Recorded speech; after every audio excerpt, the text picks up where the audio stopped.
Hi viewers, welcome to our channel horror web series episode 2. మీరు episode 1 చూడకపోతే డిస్క్రిప్షన్లో link ఉంది. ఫుల్ వీడియో చూసేసి నెక్స్ట్ ఈ వీడియోలోకి వచ్చేయండి. శ్రీధర్ అతని వైపు సూటిగా చూశాడు. బ్రాహ్మి, నువ్వు ఇంజనీర్వి అయినా ఇలాగా అరిష్టాల పట్ల శాంతుల పట్ల నమ్మకం ఉందా? నీ ఎదురుగానే కనబడుతుందిగా నిదర్శనం. శ్రీధర్ మాట్లాడలేదు.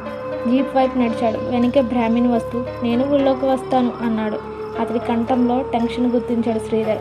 స్టీరింగ్ దగ్గర శ్రీధర్ పక్కనే అతడు కూర్చునున్నారు. జీప్ స్టార్ట్ చేయబోతూ ఉంటే అతను అన్నాడు, 240 BC అంటే మై గాడ్, ఇన్ని సంవత్సరాలు. శ్రీధర్ మెదడులో ఏదో తలుక్కున మెరిసింది. ఇగ్నిషన్ ఆఫ్ చేసి ఏది ఆ తోలుముక్క అన్నాడు.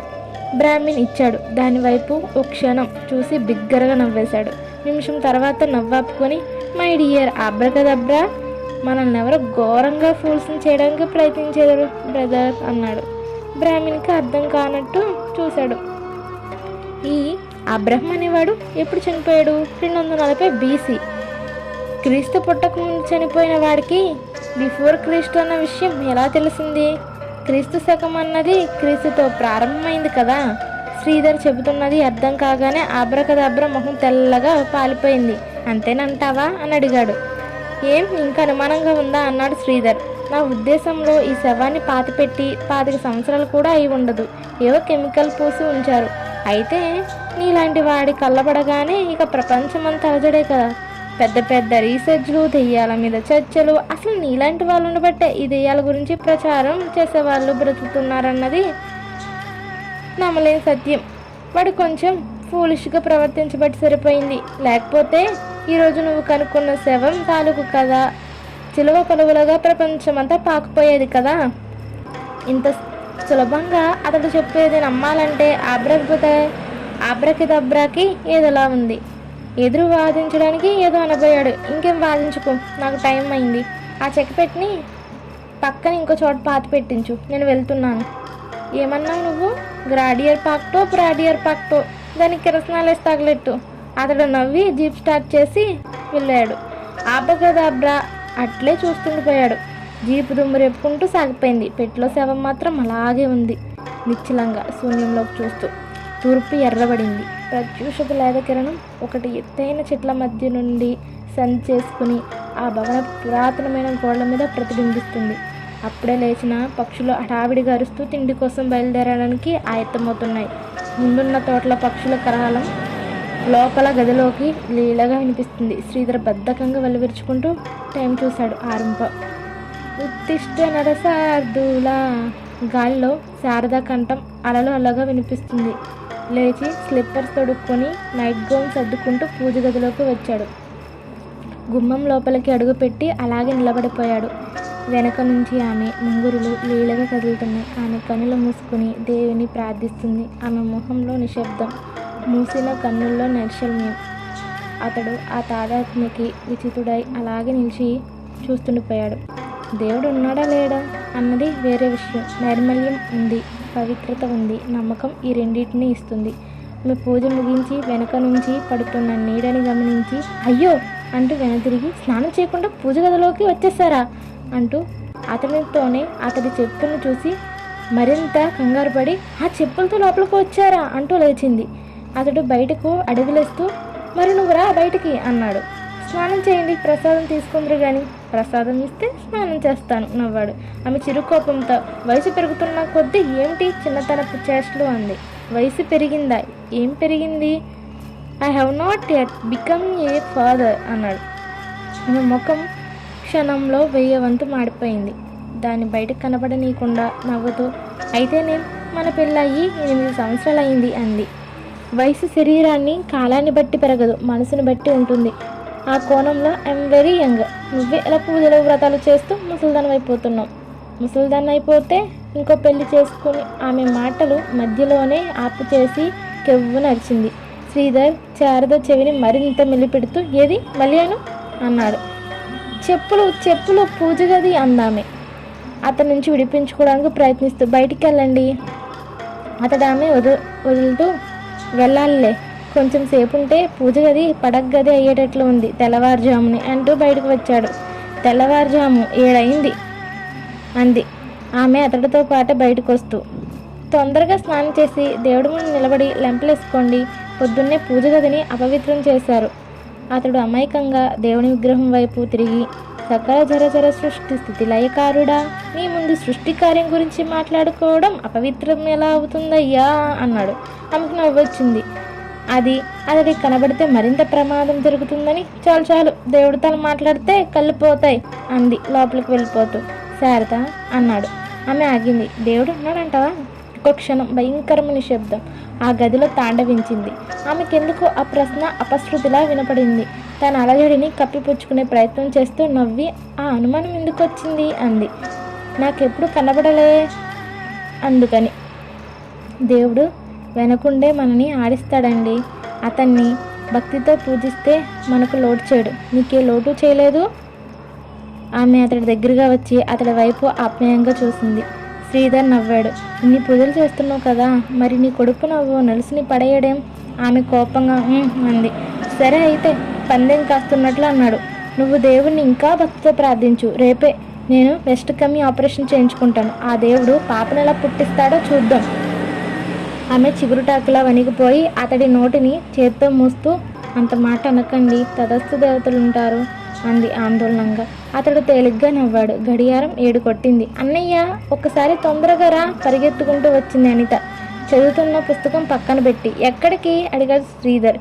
చెప్తా రా అంది వెనక్కి తిరుగుతూ. రాత్రి 9 అయింది. వర్షం వచ్చే సూచనలు కనబడుతున్నాయి. గాలికి కిటికీ తలుపులు ఊగుతున్నాయి. ఆకాశం మేఘవృతమై ఉంది. దూరం నుంచి గోరుమంచి అప్పుడు చేస్తూ వస్తున్న గాలి వెన్నులోంచి చలి పుట్టిస్తుంది. ఎక్కడో సముద్రంలో వాయుగుండం ఏర్పడినట్టు, ఒక భయంకరమైన ప్రళయాన్ని సూచిస్తున్నట్టు ఉంది వాతావరణం. అతడు కిటికీ తలుపులు వేసి బయటకు వచ్చాడు. మెయిన్ హాల్ లైట్లు వెలుగుతున్నాయి. మేడ మీద నుంచి దిగబోతూ ఆగాడు. హాల్లో మధ్యగా సోఫా సెట్టు, మధ్యలో బల్ల. పెద్ద సోఫాలో భార్య కూర్చుని ఉంది. పక్కనే స్టూల్ లాక్కుని అనిత కూర్చుని ఉంది. ఎదురుగా నారాయణరావు ఉన్నాడు. శ్రీధర్ వీరిని చూడడం లేదు. అతని దృష్టి మధ్యలో ఉన్న స్టూల్ మీద పడింది. ఆ స్టూల్ మీద చదరంగం అట్టలాంటిది ఉంది. అలికిడికి తలెత్తి చూసిన అనిత, రా రా, నీకోసమే ఆగం అంది. అతడికి కిందకు దిగాడు. ఏమిటది? మన ఇంటికి దెయ్యం వస్తుందట అంది శారద నవ్వుతూ. మీ చెల్లెల స్కూల్లో ఏదో నేర్చుకుని వచ్చి మనకు చూపిస్తుంది అంది. శ్రీధర్కి అనితకి మధ్య 14 ఏళ్ళ తేడా. దెయ్యం ఏమిటి అని వచ్చి కూర్చుంటూ బల్ల మీద ఉన్న అట్టను చూశాడు. హౌజా బోర్డ్ తను అనుకున్నాడు. అనిత ఎప్పుడూ అంతే, ఏదో ఒక కొత్త విషయం తీసుకొచ్చి ఇంట్లో అందరినీ ఎంజాయ్ చేస్తూ ఉంటుంది. అతడు ఆ బోర్డు సంగతి తనకు తెలియనట్టు నటిస్తూ ముఖం మామూలుగా పెట్టి కూర్చుని కుర్చీ లాక్కుని, ఏమిటది చెప్పు అని అడిగాడు. గాలిలో దెయ్యాలుంటాయి తెలుసా అని అడిగింది. ఆమె అమాయకమైన ముఖం కేసి పెద్ద కళ్ళకేసి చూస్తూ, గాల్లో అన్నమాట ఏమిటి? మనుషుల్లోనూ ఉంటాయి అన్నాడు. అనిత కోపం, అదిగో మాట మారుస్తున్నావు అంది. మార్చనులే చెప్పు.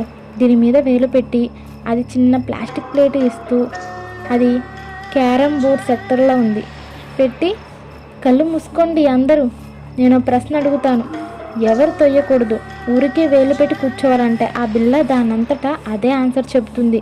శ్రీధర్ నవ్వి, ఎలా చెప్తుంది అని అడిగాడు. చెప్తాగా, గాలిలో ఆత్మలుంటాయని, అవి బిల్లని తోస్తాయి. శారద ఉత్సాహంగా ముందుకు వంగి బోర్డుని చూస్తుంది. నారాయణరావు మొహంలో ఏ భావం లేకుండా కూర్చుని ఉన్నాడు. ఇంత చిన్న వయసులో ఇంత గాంభీర్యత ఎలా సంపాదించాడు? నోటి వెంట బయటకు రాలేని మాట గుండెల్లో నిశ్శబ్దంగా నిక్షిప్తమైపోయిందా? శ్రీధర్ చెల్లెల వైపు చూస్తూ, ఏం ప్రశ్న అడుగుతావు? ముందు వేలు పెట్టు. అతడు నవ్వుతూ చూపుడు వేలుని బిల్ల మీద ఆంచాడు. అంతా అంది అనిత పట్టలేని హుషారుతో. మిగతా ఇద్దరు వేలు పెట్టారు. చితిలో కాలుతున్న శవం మధ్యలో పైకి లేవకుండా కర్రలతో నొక్కి పెట్టినట్టు స్ట్రక్చర్ మీద వేళ్ళు. అందరూ కళ్ళు మూసుకోండి అంది అనిత. ఆమె కంఠం ఎగ్జైట్మెంట్తో వణుకుతుంది. నలుగురు కళ్ళు మూసుకున్నారు. అందరూ ఎవరినో ఒక్కరిని చనిపోయిన వాళ్ళని తలుచుకోండి. అతడికి తల్లి జ్ఞాపకం వచ్చింది. తండ్రి జ్ఞాపకం వచ్చాడు. తండ్రి అవునంటే తను కాదనే తల్లి. ఇప్పుడు ఈ బిల్లని తోయడానికి కూడా ఆ ఇద్దరి ఆత్మలు బతికి ఉన్నప్పుడులాగే దెబ్బలాడుకుంటాయా? అతడికి నవ్వు వచ్చింది. మాటి మాటికి ఎందుకు నవ్వు వస్తుంది? అదంత మంచిది కాదు. అలా తలుచుకుంటూనే ఉండండి. నేను ప్రశ్న అడుగుతాను. కళ్ళు తెరవకండి. అనిత కళ్ళు మూసుకొని ఏదో ప్రార్థిస్తుంది. ఆత్మని ప్రార్థిస్తుందా? ఆత్మతో చనిపోయిన వాడి మనసు. మనిషి చనిపోతే ఆత్మ దేవుని చేరుకుంటుంది, లేకపోతే దెయ్యం అవుతుంది. రెండే మార్గాలు. మరి ఆత్మ ఇప్పుడు వస్తుందంటే అది దేవుణ్ణి చేరుకోలేదన్నమాటేగా. అంటే దెయ్యం అయిందన్నమాట. దెయ్యాన్ని ప్రార్థించటం. దూరంగా ఉరుముతుంది. గాలి రివ్వున వీస్తుంది. ఎక్కడో పిడుగుపడిన చప్పుడు. ఇల్లంతా నిర్మానుష్యంగా ఉంది. రామయ్య అలికిడి వినిపించడం లేదు. గాజు అద్దాలుంచి బయట జల్లు శవం మీద విసిరిన పువ్వుల్లా పడుతుంది. అనిత ప్రశ్న అడిగింది. నేను పాస్ అవుతానా? అందరూ బిళ్ళ మీద వేలు పెట్టి ఉంచారు. ఒక్క క్షణం, 2 క్షణాలు, నిమిషం గడిచాయి. అనిత వేలుతో బిళ్ళని తోడడానికి ప్రయత్నించింది. శ్రీధర్ వేలు కింద అది కదలడం లేదు. అతడికి నవ్వు వచ్చింది. కానీ ఆ నవ్వు చూస్తే చెల్లెలు ఉక్రోషంతో ఉడుకుతుందని బిగబట్టాడు. ఇంకో 1/2 నిమిషం గడిచింది. అనిత అకస్మాత్తుగా, ఇక్కడెవరో దెయ్యాన్ని నమ్మని వాళ్ళు ఉన్నారు అంది.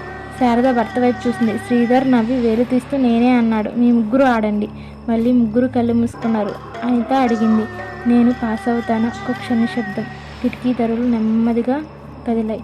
అదిగో దెయ్యం వస్తుంది అన్నాడు శ్రీధర్. ఎవ్వరూ మాట్లాడలేదు. అతడు బిల్లను చూశాడు. అది కదులుతుంది. నెమ్మదిగా మీదున్న 3 వేళ్ళని మోసుకుంటూ కదులుతుంది. అనిత కళ్ళు తెరిచి బిళ్ళ స్థానభ్రంశం పొందడం చూసి ఎక్సైట్మెంట్ ఊపిరి బిగపెట్టి మళ్ళీ కళ్ళు మూసుకుంది.